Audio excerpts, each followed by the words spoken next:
This morning actually we gave you like a bit of an overview and a background on our whole sustainability initiatives and projects we run here at the company. And after that also we did a bit of a walk around on the plant. We explained on the UHT plant, which is our main milk product that we pack for various companies, and just explaining the processes, from processing and the packing machines and the downstream areas. After that, we went down to the water purification plant, which is a recovery plant for our wastewater, which we do recycling on. About 80% of our water we recycle, and we put it back into the system to be reused into the plant, which is also our main source of water usage in the plant.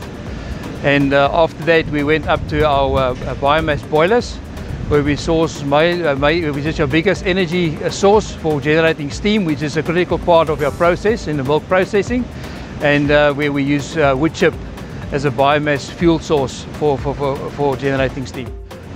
SPAR has also got very good sustainable initiatives which I run with, specifically on recycling and clean energy, which we also got here on the plant itself, like solar. So there's definitely good synergies between us and SPAR, and similar initiatives around the recycling. Because if you look at the packaging material afterwards, after the usage, to get that recycled and put back into the system, with creating a circular economy with the packaging materials.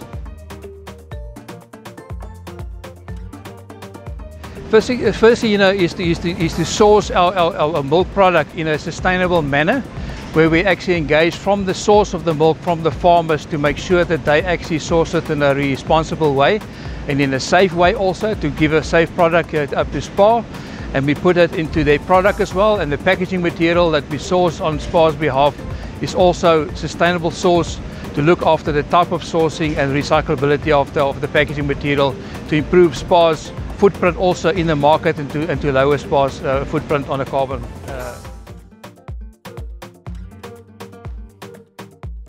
On average, throughout the year, we source about 1 million liters of milk per day, which we put through the plant, and that gets packed. So yeah, it gives you more or less about 360 million liters per year, more or less, to form an idea. Yeah, so if we're also looking for new initiatives to improve our sustainability impact, on the environment. So we also, part of my job as a sustainability department, we actually look for new opportunities to be more energy efficient, to lessen our environmental impact, and to put that on to our customers, like the SPARs, obviously, to play a role in their initiatives also to lower our environmental impact at the end.